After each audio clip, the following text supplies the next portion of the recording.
Dearest agent of the universe, every time we speak, you show me a little more of you, parts that to me show your strength and what others may call a weakness, and crack open that window into your soul. I must confess, I am fascinated that you practice jiu-jitsu, which to me is the man version of yoga. As you explain it to me, its origins and uses, I am aware of how yoga has influenced more than just religions, but has influenced the foundations of martial arts as well.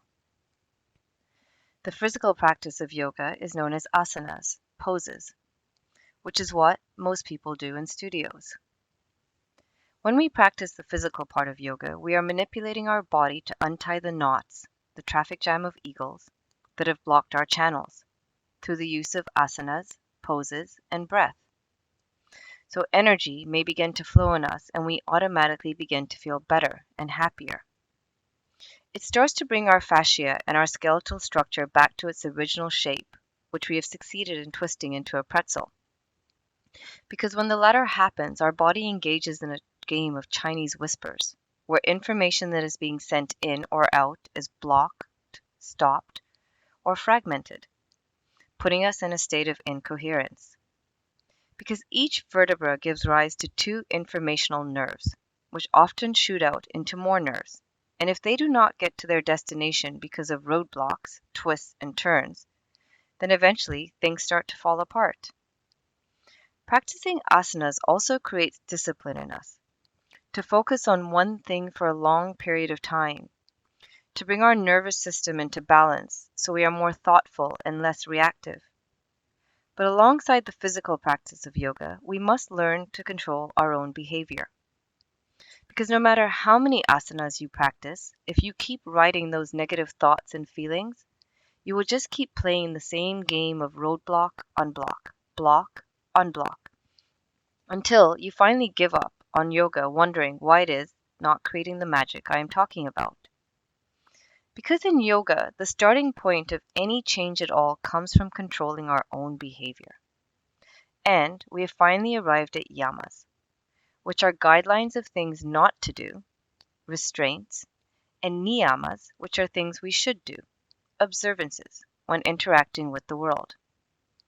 All these take self-control, and in engaging in self-control, we simply learning the art of avoiding future pain to ourselves by preventing the planting of bad seeds and thoughts in our mind. Because if we keep watering our positive or negative seeds, they will eventually grow into trees and gardens. When they do, that garden, forest will rule our mind and heart, which in turn will rule our emotions, thus affect the functioning of our body and influencing our vibration and therefore everything in our life. So simple, and yet so complicated. The first yama is to live a life of non-violence. Every one of us has engaged in some form of violence or exposed to it nearly every day, and we are not even aware of it. As violence, especially verbal violence, often in the form of anger, has been so normalized in our lives. It's in shows we watch and in the music we listen to and in the way we speak to each other. I know this because I had a forest of violence in me for years, meaning that I had no problem shouting or rising to anger, and as a result, anger and violence is what came back to me. My first real memory of verbal violence was the fights overheard between my parents, fights that extended to my behavior, and the anger that constantly welled up in shopkeepers and factory owners shouting at their workers.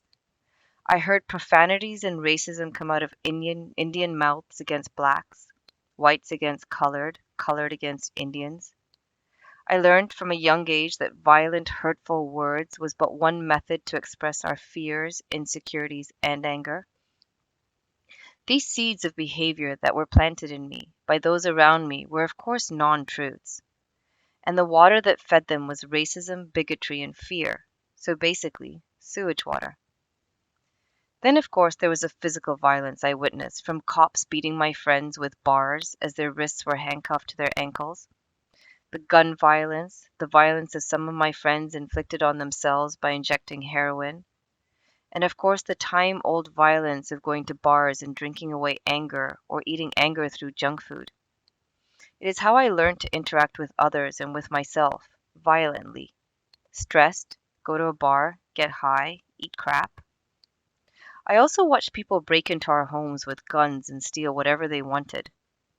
I had an anti-hijack button on my car, walls around our house, and burglar bars on our windows. Everything around me presented the world in a violent way.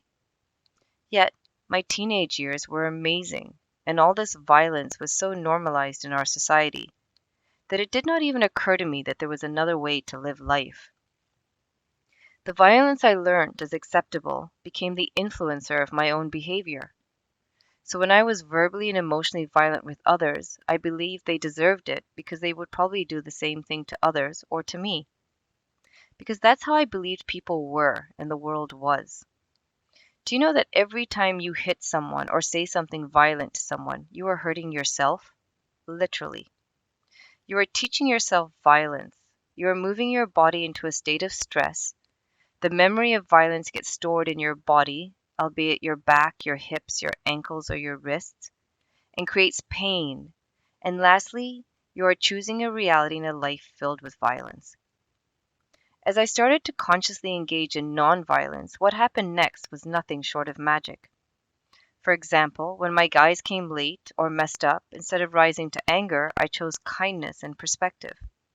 And kindness is what I started to get back. When I saw violence against living things, I sought to stop that violence with nonviolence. When people threatened my life, I chose forgiveness. If I was walking home and saw something that could hurt someone, a spike in the road or a big rock on the sidewalk, I would move it so others would not get harmed. Because violence is so much more than physically hitting someone. I also began to see that by starting every relationship with sex, I was violating myself, giving away my power and then using sex as the benchmark of my worth. If my partner had sex with me, it felt good. If he did not, I felt rejected.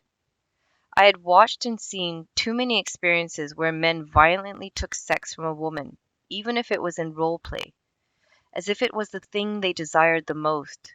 So of course I grew up thinking sex had to be given if I wanted a man to desire me.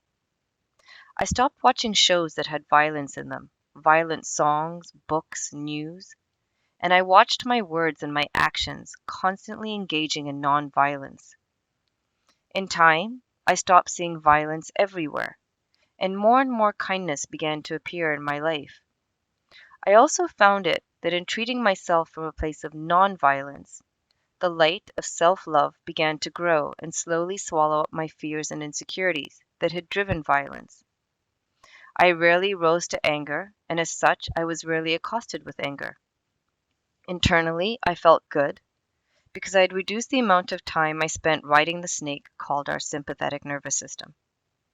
But best of all, where once there was anger, there was now peace and calmness in my soul, as all those old large trees of violence had been cut down and replaced with a beautiful garden of tranquility.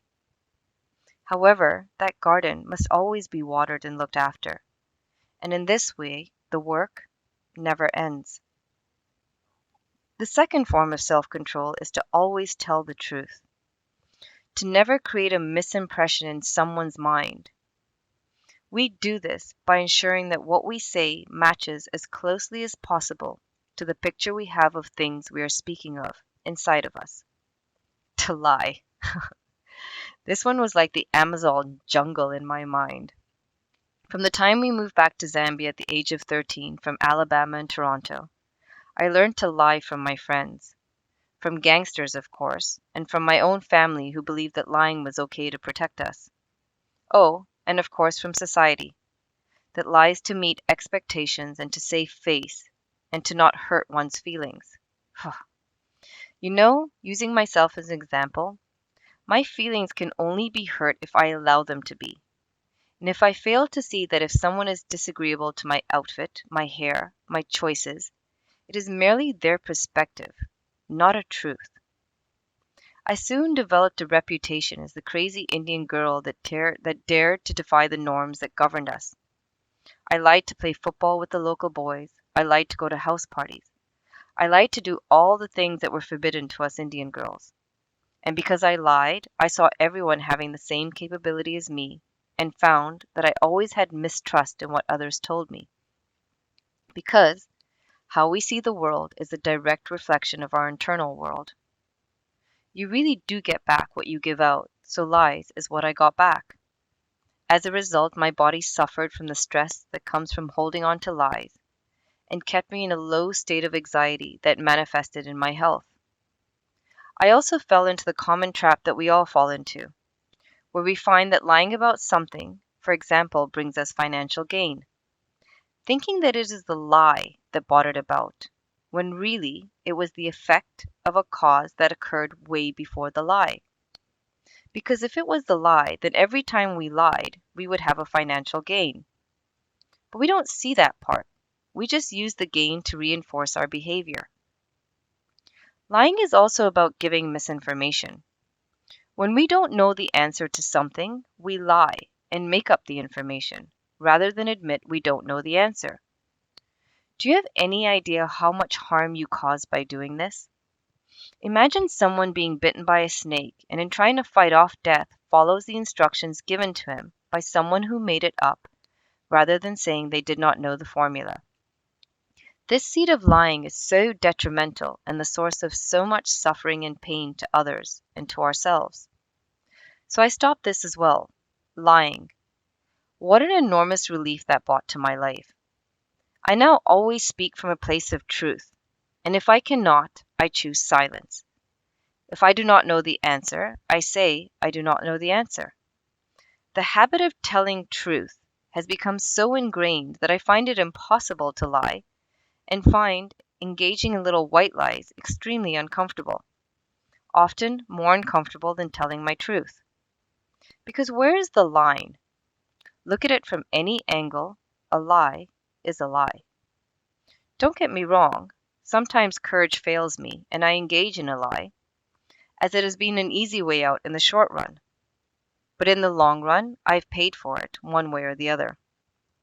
But it has been worth it, speaking my truth, because the gift it has given me is trust and honesty in my interaction with people.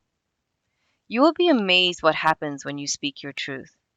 The energy that gets freed up in us, the truth it gives rise to in others, as well as the development in you of being able to sense when things do not seem to add up. Our largest source of lies in today's world is gossip and frivolous conversation that holds no basis in truth, but so strongly influences how we see the world. In one of my first letters I wrote you, I spoke of how, without full knowledge, we live a life based on half-truths and illusions, hence ignorance. This is what gossip does. It breeds ignorance and suffering. I find that the expansion of peace in my mind has grown by leaps and bounds as my engagement in gossip and frivolous conversations is diminished. It is therefore safe to say that there will be no need for lie detectors in our relationship, because I will always have the courage to tell you my truth. Well, also because you have become a master at reading people through your job. I shall leave you now and pick up the other restraints and observances in my next letter to you. Until then, I will leave you with this lesson that I have had to learn the hard way. My role as teacher, friend, lover, partner is never to fix someone, but when asked to provide the tools that I have the full knowledge and understanding of so that they may heal themselves. Then not everyone is ready for the knowledge I have to share.